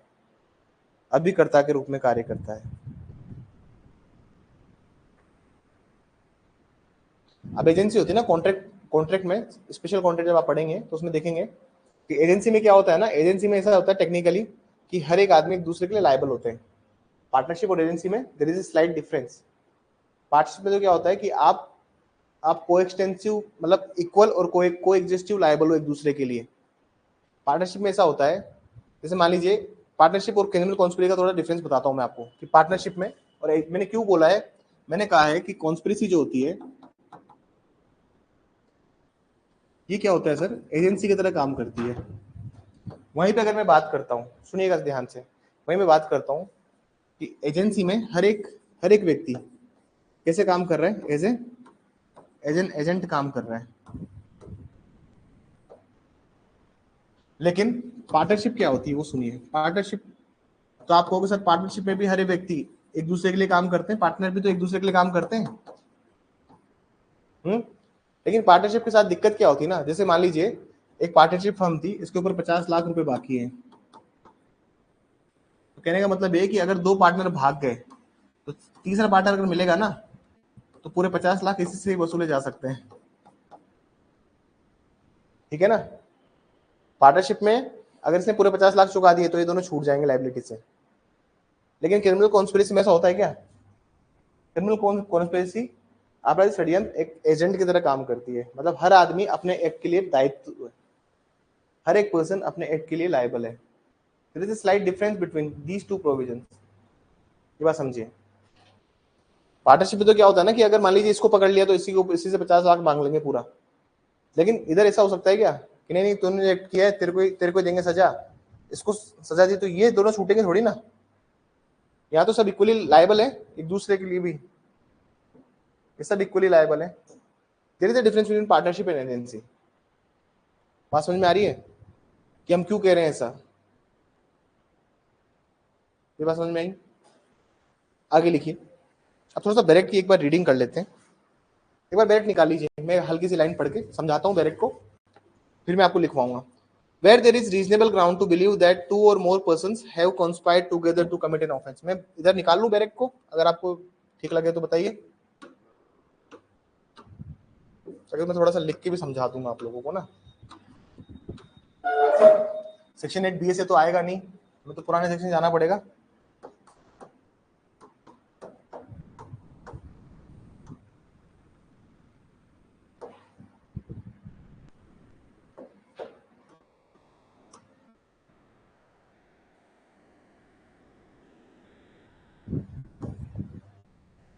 चलिए, वेरी वेल देन। समझने की कोशिश करना, बैरेट की रीडिंग करेंगे अभी।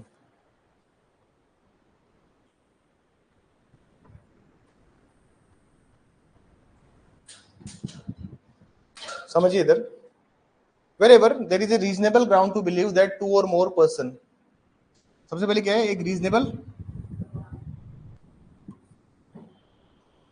कैसे मेरे को पढ़ा जाता है आज थोड़ा सा मैं समझाता हूँ। सबसे पहले क्या होना चाहिए, रीजनेबल, क्या रीजनेबल ग्राउंड होना चाहिए कि भाई दो या दो से अधिक व्यक्तियों ने क्या किया है, कॉन्स्पायर किया है together to commit an on offence. यहाँ पे शब्द क्या यूज किया है, जहां पे ऑफेंस को यूज किया है, जहां पे कमिट एन ऑफेंस यूज किया, तो ऑफेंस किस लिए बोल रहे हैं, ये बात कर रहे हैं क्रिमिनल और एक्शनेबल, ये किसकी बात कर रहा है, इसकी बात कर रहा है, ये सिविल कॉन्स्पिरेसी की। Anything said, done, written by any of such person in reference to their common intention. Common intention हो गई ना भाई, एक ही उन लोगों का वो है, प्लान है करने का, एक इंटेंशन है। After the time when such intention was first entertained by one of them, एक समय के बाद में जब वो इंटेंशन को किसी ने एंटरटेन किया है, मतलब जो सोचा था बैंक लूटने जा रहे हैं, तो जैसे बैंक के अंदर एंटर किया जिसने लूटने के लिए, तो जैसे किसी ने गन निकाली और हवाई फायरिंग करी, तो जैसे ही वो उस एक्ट के ऊपर काम किया, is a relevant fact as against each of the persons believed to be so conspiring so well for the purpose of proving the existence of conspiracy as far the purpose of showing that any such person was party to it। Court क्या मानेगा, इस purpose के लिए सब एक दूसरे की क्या है, पार्टी है, सब एक दूसरे के पक्षकार है।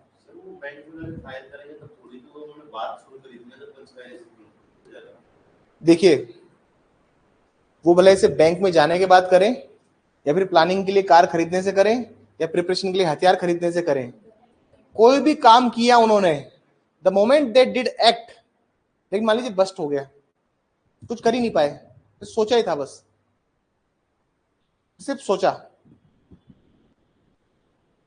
सर का सवाल ऐसा है कि सर अगर एक्ट नहीं किया तो, भैया दो लोग तो एक्ट कर रहे हैं ना, आज हम तीनों प्लानिंग करते कि बैंक लोने चल रहे हैं, ऑफेंस हुआ क्या, लेकिन तुम दोनों चले गए, फिर तो ऑफेंस मेरा भी बनता है ना, कोई तो एक्ट कर रहा है, someone is doing the act, कोई ना कोई तो कोई एक्ट कर रहा है ना। चलो मान ले इसने ब्रेकआउट कर दिया, लेकिन दो लोगों ने तो एक्ट किया, और जैसे एक्ट किया तो किसी ने भी जो भी था, तो सब क्या मान लेंगे कि that showing that any person was a party. अभी वाज ए पार्टी मतलब कोई आदमी पार्टी था।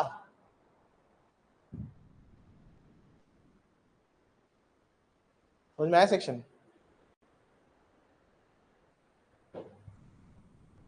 कीवर्ड्स याद करना सीखे सेक्शंस के। Anything said, done, written by any of such person in reference to their common intention after the time when such intention was first intended by any of them is a relevant fact. रखने की जरूरत ही नहीं है, समझ के देखो कितना आसान से डेफिनेशन है। हिंदी में पढ़ें एक बार, हिंदी में पढ़ लें एक बार, ठीक है। जहां की ये विश्वास करने का युक्तियुक्त आधार है, युक्तियुक्त आधार को अंडरलाइन करो, कि दो या दो से अधिक व्यक्तियों ने अपराध या अनुयोज्य दोष करने के लिए मिलकर षड्यंत्र किया है। अपराध क्या है, यहाँ पे क्रिमिनल कॉन्स्पिरेसी की बात कर रहे हैं, आपराधिक षड्यंत्र की बात कर रहे हैं। और अनुयोज्य दोष से मतलब क्या होता है, अनुयोज्य दोष का मतलब है कि एक सिविल कॉन्स्पिरेसी की बात हो रही है, एक सिविल षड्यंत्र की बात हो रही है। अनुयोज्य दोष का मतलब क्या हुआ, अरे जो एक्शनेबल रॉन्ग है ना, उसको अनुयोज्य दोष लिखा हुआ है, करने के लिए मिलकर षड्यंत्र किया है, और उनके सामान्य आशय कॉमन इंटेंशन के बारे में उनमें से किसी एक व्यक्ति द्वारा उस समय के पश्चात जब कोई ऐसा आशय उनमें से किसी एक ने प्रथम बार में मन में धारण किया, कही की लिखी की गई कोई बात उन व्यक्तियों में हर व्यक्तियों के विरुद्ध जिनके बारे में विश्वास किया जाता है उन्होंने इस प्रकार षड्यंत्र किया है, वो षड्यंत्र का अस्तित्व साबित करने के प्रयोजन उसके पास सुसंगत तथ्य है, जिस प्रकार ये दर्शित करने के प्रयोजन कि ऐसा कोई कार्य व्यक्ति उसका पक्षकार था। तो पक्षकार था ना पहले, ये समझ में आ गई कहानी? आसान नहीं है। Is it difficult? डिफिकल्ट है क्या? आसान सेक्शन है, थोड़ा सा लिखेंगे अपन। डायरेक्ट को प्लीज नोट कर लीजिएगा, हर एक शब्द जो है वो बिल्कुल खरे सोने की तरह है, हर एक शब्द, हर एक पॉइंट, हर एक बात खरे सोने की तरह है।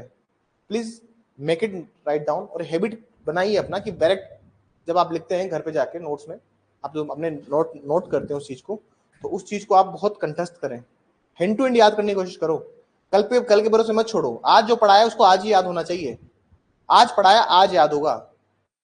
और तुम सोचते हो कि तुम्हारा बैग जो बंद होके जाता है और बंद होके आता है, तो प्लीज ये मत करना, सफल नहीं हो पाओगे। आज पढ़ा रहा हूं, आज याद होना चाहिए, कल के भरोसे नहीं छोड़ना हमें कोई भी चीज। तुमको अगर कोई चीज आज में, अगर मैं आज पढ़ाया, आज कोई भी चीज अगर मैंने आज पढ़ाई है आपको, तो उसको आज ही पढ़िए, कल के भरोसे छोड़ना बंद कीजिए, क्योंकि अगर आप कल के भरोसे कोई चीज को छोड़ते हैं तो फिर वो लॉन्ग टर्म के लिए वो चीज खराब होती है। अगर मैंने कोई चीज आज समझाई है आपको, तो आप उसको समझिए, उसके प्रोविजन जो लिखवाएं, क्लास में नोट्स डिक्टेट कराएं, उनको समझिए, और एमसीक्यूज भी निकाल के एक बार देखिए। और एक बुक है अनसोल्ड सिंगल की, आप उसमें से भी देखिए कि इस टॉपिक से क्या सवाल आया है। अगर समझ में नहीं आता तो आप उसे पूछिए, क्योंकि मेंस की तैयारी यहीं से स्टार्ट हो जाती है, जब आप क्लासरूम में होते हैं तब से। मेंस के लिए कोई अलग से बैच नहीं होता है। ये जो आप हार्डवर्क करते हैं, एक्स्ट्रा हार्डवर्क करते हैं दूसरे बच्चे से ज्यादा, यही आपको सफलता दिलाता है। सफल होने का कोई मूल मंत्र नहीं होता है। जो बच्चे सफल होते हैं वो आप लोगों से सिर्फ यहाँ पे अलग होते हैं। वो बच्चे घर जाके ये नहीं सोचते कि आप अपने बाकी काम करें, जब तक उनके लिए नोट्स रिवाइज नहीं होंगे। अब देखिए, नोट्स रिवाइज नहीं होते, रोज का काम रोज पढ़िए, आज जो पढ़ा है उसको पढ़िए। अगर ये हम लोग क्रिमिनल कॉन्स्पिरेसी पढ़ रहे हैं इसके अंदर, सेक्शन 8 के अंदर, भारतीय साक्ष्य अधिनियम के अंदर, तो आप इसको आज ही खत्म कीजिए। अगर आप कल पे छोड़ते हैं कोई भी काम को, तो फिर वो काम आपके ऊपर अल्टीमेटली बर्डन देगा, और मैं नहीं चाहता कि आप बर्डन में रहें। Is it clear? ठीक है, फिर चलिए, वेरी वेल देन, ऐसे समझ में आ गया होगा ये। थोड़ा सा लिख लें इसके ऊपर। Following conditions are relevant under section 8। धारा 8 के अंतर्गत, धारा 8 के अंतर्गत निम्नलिखित परिस्थितियां सुसंगत होगी। धारा 8 के अंतर्गत निम्नलिखित परिस्थितियां सुसंगत होगी। Following conditions are relevant under section 8। पहला लिखिए, there shall be prima facie evidence, there shall be prima facie evidence, there shall be prima facie evidence affording a reasonable ground, there shall be a prima facie evidence affording a reasonable ground, affording a reasonable ground to believe that to believe that to believe that two or more persons have entered into an conspiracy,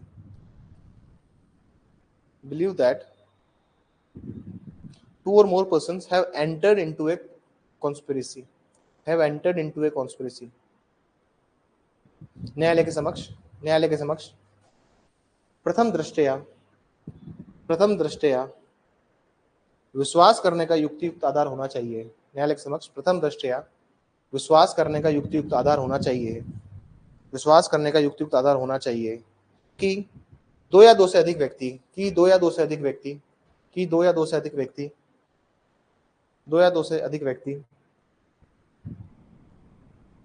आपराधिक षड्यंत्र में या फिर षड्यंत्र में, दो या दो से अधिक व्यक्ति षड्यंत्र में सम्मिलित हुए हैं, दो या दो से अधिक व्यक्ति षड्यंत्र में सम्मिलित हुए हैं, षड्यंत्र में सम्मिलित हुए हैं। पॉइंट नंबर 2 लिखिए, if the condition is fulfilled, यदि यदि यदि यदि यह परिस्थिति पूर्ण हो जाती है, यदि यह परिस्थिति पूर्ण हो जाती है, if the condition is fulfilled, than anything said done और रिटन, यदि यदि यदि यह परिस्थिति पूर्ण हो जाती है, देन एनीथिंग सेड डन और रिटन, यदि परिस्थिति पूर्ण हो जाती है तो उनके बारे में कही गई, तो उनके बारे में कही गई, की गई या लिखी गई या लिखी गई लिखी गई लिखी गई कोई भी बात हर एक व्यक्ति के विरुद्ध हर एक व्यक्ति के विरुद्ध साक्ष्य के रूप में साबित की जा सकती है। हर एक बात साक्ष्य के रूप में साबित की जा सकती है। The said condition is fulfilled, everything said, done or written by him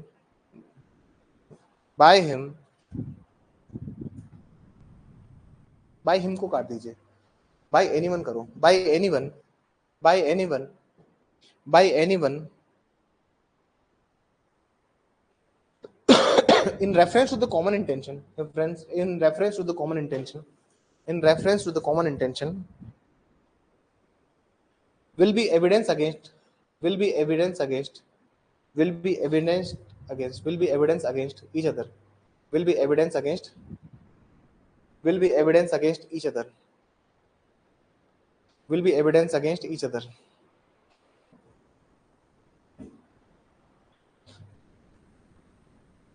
एक लाइन और लिखिए, हिंदी मीडियम वाले बच्चे। तथा तथा यह कार्य सामान्य आशय में होना चाहिए, उसी में लिखिए, तथा यह कार्य सामान्य आशय में होना चाहिए, तथा यह कार्य सामान्य आशय में होना चाहिए, तथा यह कार्य सामान्य आशय में होना चाहिए। पॉइंट नंबर 3 लिखिए।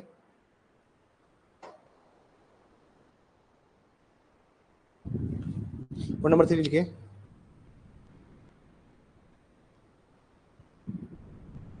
There must be some act, there must be some, there must be some act which has to be entertained by one of them. There must be some act which has to be entertained by one of them, which has to be entertained by one of them, which has to be entertained by one of them.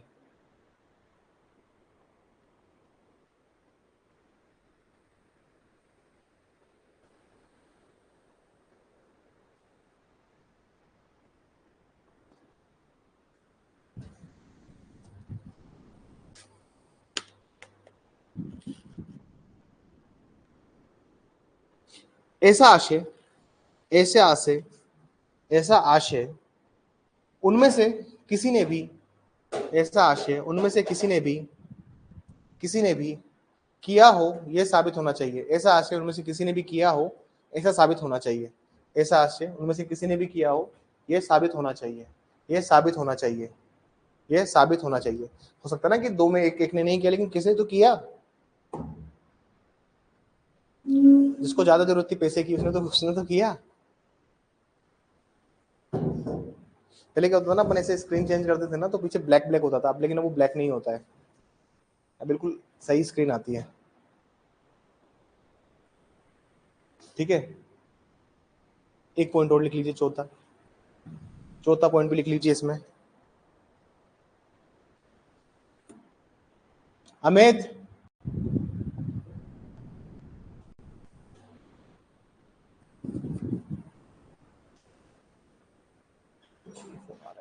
इसको रखा करो यार, उठा लो बस। एक और है ना, हाँ, बात करो किस किस के मिस कॉल आए हुआ है। अननोन नंबर पे फोन करना बस।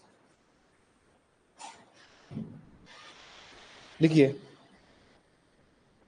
द एक्ट्स और statement of the conspirator can only be used for the purpose of can only be used for the purpose of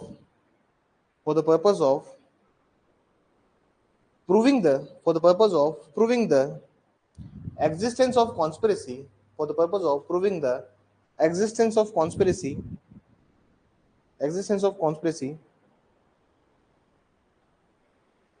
with respect to particular person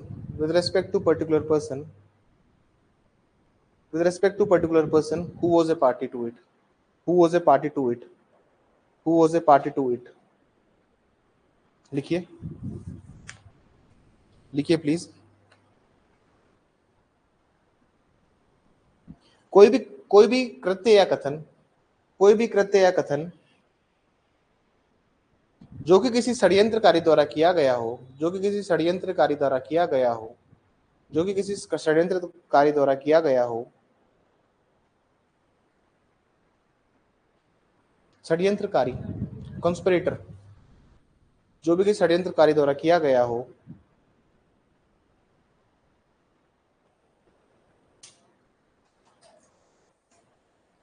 तो ऐसे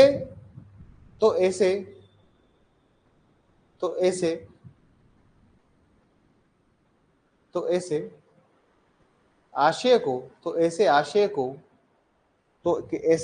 को किसी षड्यंत्र के अस्तित्व के लिए ऐसे आशय को किसी षड्यंत्र के अस्तित्व के लिए साबित किया जा सकता है, साबित किया जा सकता है, साबित किया जा सकता है, साबित किया जा सकता है।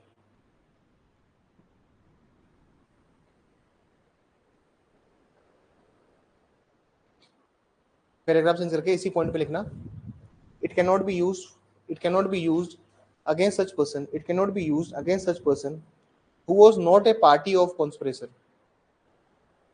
Such is, it cannot be used against such person who was not a party, who was not a party to the conspiracy, who was not a party to the conspiracy.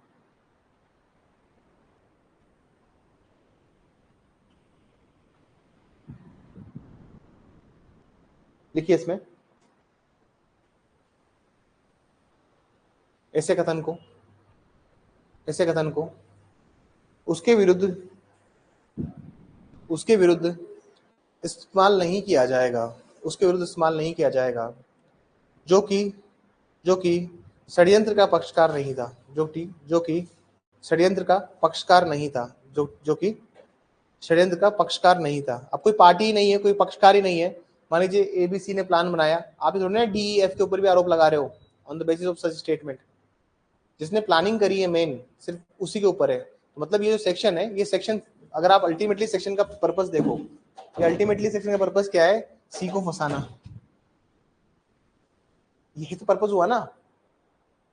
क्योंकि अल्टीमेटली क्या लिख रहा है last में? That who was not the party, who was, आप इसकी last line पढ़िए, जिस प्रकार दर्शित करने के प्रयोजन से ऐसा कोई व्यक्ति पक्षकार था, लिखा हुआ है ना, for the purpose of showing that any such person was a party to it, मतलब जो पहले पक्षकार था।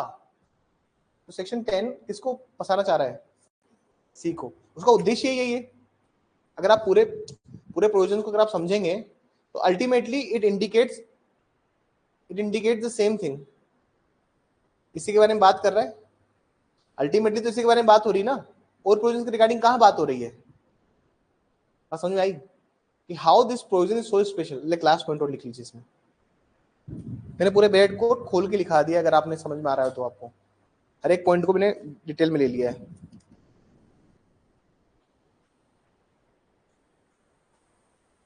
Anything said, done or written may be proved. Anything said, done or written, anything said, done or written may be proved against a conspirator. Anything said, done or written may be proved against a conspirator who joined after or left before such thing was said, done or written. Such thing was said, done or written. Such thing was said, done or written. कोई भी कही गई, की गई या लिखी गई, कोई भी कही गई, की गई या लिखी गई, कोई भी कही गई, कोई भी कही गई, की गई या लिखी गई, लिखी गई षड्यंत्र को उस व्यक्ति के विरुद्ध साबित किया जा सकता है, उस व्यक्ति के विरुद्ध साबित किया जा सकता है, उस व्यक्ति के विरुद्ध साबित किया जा सकता है जो पहले इसका हिस्सा था, जो पहले इसका हिस्सा था, या उसके द्वारा, या उसके द्वारा, या उसके द्वारा, या उसके द्वारा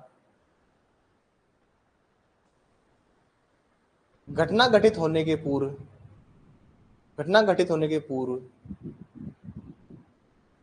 घटना घटित होने के पूर्व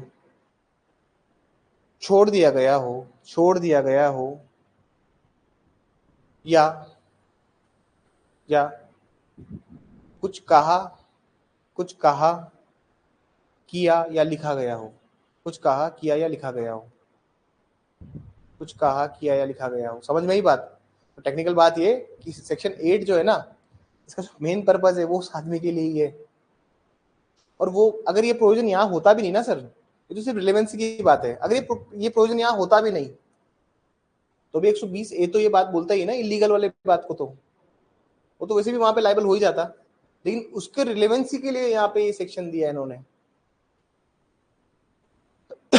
और रिलेवेंसी क्या चीज होगी सर? जो भी कुछ किया है, प्लानिंग करी है, रेकी करी है, प्रिपरेशन करी है, कंडक्ट किया है, मोटिव है, वो सब चीजें क्या है सर? वो सारी चीज रिलेवेंट होगी।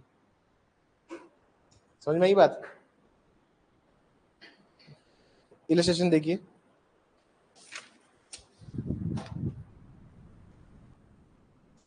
अब ये जो इलस्ट्रेशन इनको हटा देना चाहिए। चलो ठीक है, इन्होंने रखा है तो क्या करें। देखिए सर, ए ने क्या किया था सर? ज्वाइन किया था एक क्रिमिनल कॉन्स्पिरेसी। अब थोड़ा सा इलस्ट्रेशन समझते हैं।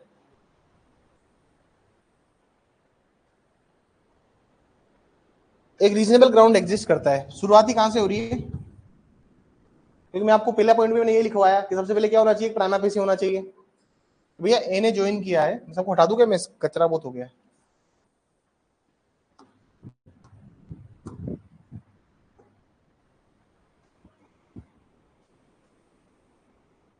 रीजनेबल ग्राउंड एग्जिस्ट करता है, this is the first point. Believing that A has joined conspiracy to wage war against India, against the government of India. ठीक है, अर्लियर इट वाज क्यूइन, जिसको रिपील कर दिया 1950 में। भाई ए क्या कर रहा है भारत के खिलाफ? भारत के खिलाफ क्या कर रहा है सर? भारत के विरुद्ध विरुद्ध युद्ध करने का षड्यंत्र कर रहा है। Let's be procured arms in Europe. अब कौन कौन है? ए तो है ही, इसके साथ कौन कौन है? भाई बी ने आर्म्स खरीदे यूरोप से। सी ने क्या किया? पैसों का जुगाड़ किया। बिना पैसों को हो सकता है क्या? डी ने बाकी लोगों को इकट्ठा किया कि और भी कोई अगर जुड़ाना चाहे तो। ठीक है, बाकी लोगों को क्या किया? भाई और भी लोग आ जाइए। ई ने क्या किया? इन्हें publish writings advocating the object of view at Agra. इसने इसने बहुत सारी राइटिंग्स लिखी है, लिखे भी किया ना सर। एफ ने क्या किया है? दिल्ली से एफ ने क्या किया है? F transmitted from G to Kabul the money which she had collected at Kolkata. ठीक है, तो एफ और जी भी आ गए। एफ ने जी को पैसा भेजा काबुल से, और वो पैसा अल्टीमेटली किसको मिला? सी को मिला। रुको, हाँ जी को भेजा, हाँ जो सी, अरे अल्टीमेटली सी को ही मिला ना, which she had collected in Kolkata. The contents of letter written by H. भाई एच ने क्या किया? एक रिटर्न लेटर लिखा, इसमें अकाउंट ऑफ कॉन्स्पिरेसी है। तो ईच आर रेलेवेंट। ये सब क्या है सर? एक का काम है आर्म्स खरीदना, एक का काम है लेटर लिखना, एक का काम है बाकी चीजें करना, एक का काम है पैसा भेजना उसका। अगर पूरा एक देखा जाए, पूरा काम देखा जाए, डी का काम है ज्वाइन करवाना, इसका काम है लिखना और अखबारों में लिखना कि हम सपोर्ट करते हैं उस चीज को। अब आगे देखिए, to prove his complicity, although he may have been ignorant of all of them, and although the persons by whom they are done were strangers to him, although they may not have been taken before the place joined the conspiracy after he left it. तो एक इसमें कहीं पे भी नहीं है technically देखा जाए तो। समझ में आई बात? एक है कहीं पे? कहीं पे भी एक का रोल है क्या? बस ज्वाइन किया था इसलिए वो लायबल है, इसलिए वो रिलेवेंट है। बात समझ में आई? अरे पूरे कंस्पिरेसी में देखेंगे तो सबका काम अलग अलग है। एक का काम हथियार है, एक का काम पैसा, एक का काम इकट्ठे करने, लोगों को रिक्रूट करना, भर्ती करने का काम लिखना, एक का काम पैसे काबुल पहुंचाना, काबुल से सी के पास पैसा आना। सबका कुछ ना कुछ काम है, लेकिन ए क्या था? शुरुआत में साथ था, और ये रीजनेबल ग्राउंड है कि भाई ए वाज देयर। तो ये चीज, ये फैक्ट क्या हो जाएगा? समझ में आ गया होगा। I think section 10 has been completely clear now to you. एक एक क्रिस्टल क्लियर समझ में आ गया होगा सेक्शन 10। Sorry section 8। मेरी आदत ना वो हो रखी है, क्योंकि इतने सालों से 8-9 साल से यही पढ़ रहे हैं ना।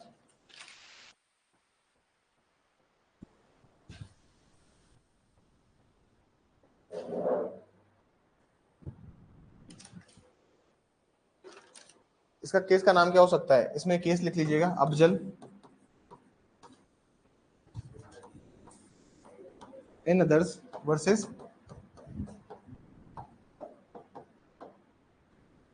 Afzal and others versus NCT of Delhi. This is 2005 Supreme Court. Afzal and others versus NCT of Delhi, 2005 Supreme Court. समझ में ही बात? तो जो भी इन्होंने किया था, क्योंकि अफजल तो निकल गया था ना सर, अफजल गुरु थोड़ी था उस दिन पार्लियामेंट अटैक के अंदर, अफजल गुरु थोड़ी था, अफजल गुरु तो भैया अपनी कार पकड़ के निकल गया था कश्मीर वापस, इनका सबका सामान वामान दिलवा के। तो जिस दिन मेन एक्ट हुआ उस दिन अफजल था? अफजल नहीं था उस दिन साथ में, अफजल तो निकल चुका था ना। तो ऐसे जो, अरे तो ये जो मास्टरमाइंड होता है ना वो कभी भी ज्यादा थोड़ी ना है। बात समझ में आ रही है? अगर एप्लीकेशन को देखोगे तो ए इनका मास्टरमाइंड है। इनका मास्टरमाइंड कौन है? मास्टरमाइंड थोड़ी रुकते हैं, तो निकल जाते हैं। इस केस में अफजल ने निकल गया पार्लियामेंट में अटैक करने के बाद में। अफजल को पता था ना कि भाई अंदर जा रहे हैं तो मरेंगे सारे, क्या बोलेंगे, मुजाहिद होंगे, जो भी होंगे, उनको तो पता ही था ना ये सेक्शन अफजल के लिए था। समझ में आई बात? अगर आप क्रिमिनल कॉन्स्पिरेसी में हैं और आप निकल जाते हैं, this section is for those kind of persons. किसका नाम लिखिए? Kehar Singh versus Delhi administration. चलो अपने बोर्ड पे आते हैं वापस।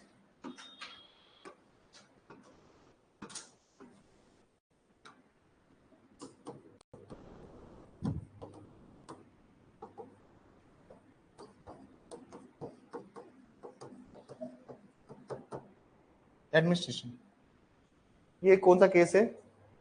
ये इंदिरा गांधी का केस है, इंदिरा गांधी को मारा था ना, ये वो केस है,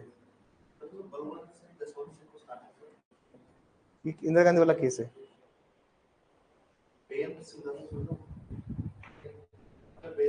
अरे कॉन्स्पिरेसी इसने करी होगी यार, वो तो हैंड टू हैंड इनको मार देता ना मौके पे ही, उनको तो हैंड टू हैंड ही मार देता मौके पे, फिर जो मर गया उसके खिलाफ क्यों केस करेंगे? लेकिन कॉन्स्पिरेसी तो है ना, केहर सिंह ने कॉन्स्पिरेसी करी ना। अरे क्योंकि इन ऑफेंस में अगर जो आदमी मर चुका उसके खिलाफ थोड़ी केस, तो ये भी क्या होता है sir? Section 8 applies to those conditions, लिखिए section 8 applies to those conditions, section 8 applies to those conditions which were earlier the part of criminal conspiracy, which were earlier the part of criminal conspiracy।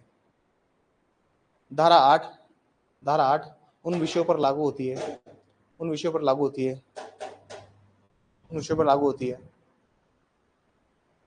जो व्यक्ति पहले किसी षड्यंत्र का हिस्सा थे, जो व्यक्ति पहले किसी षड्यंत्र का हिस्सा थे, जो व्यक्ति पहले किसी षड्यंत्र का हिस्सा थे। बात समझ में आई? राजीव गांधी वाला केस, नलिनी बच गई ना, नलिनी तो state through superintendent of police, किसका नाम लिखिए? State through superintendent of police, state through superintendent of police versus Nalini. माफ कहाँ किया? Versus state of Nalini. अरे वो प्रेग्नेंट थी उस टाइम पे। देयर इज अ सेक्शन 413, 413 या 414 सेक्शन है सीआरपीसी का, उसमें बताया हुआ है कि अगर कोई वुमन प्रेग्नेंट है तो उसको कैपिटल पनिशमेंट नहीं दी जा सकती। अभी मूवी आई थी ना शाहरुख खान की, कौन सी मूवी थी? जवान, उसमें भी वो शाहरुख खान पेट में होता है, तो फिर कहाँ दी थी सजा उसको? फिर उसको सजा दे देते हैं अल्टीमेटली। ऐसे क्यों देते हैं? ऐसा कहाँ लिखा है? मेरे को ये समझ में नहीं आ रहा था कि इसको क्यों टका दिया। कोई बात नहीं, कोई बहुत अच्छा किया, समय बचा लिया आपने अपना। You have save your time, 2-2.5 घंटे का।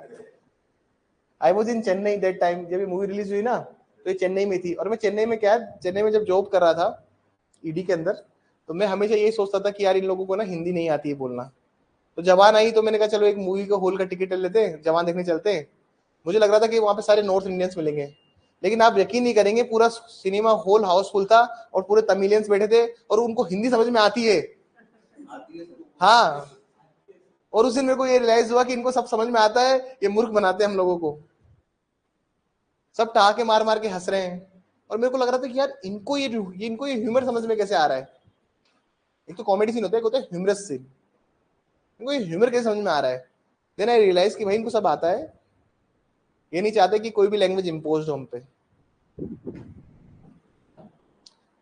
इस केस में भी सर ऐसा ही हुआ था, ये राजीव गांधी असोसिएशन वाला केस है, राजीव गांधी की हत्या हुई थी, इस केस में भी ऐसा ही हुआ था, ठीक है ना सर।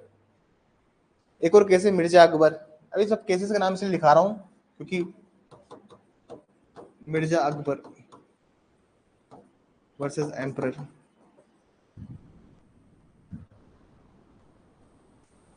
नाइनटीन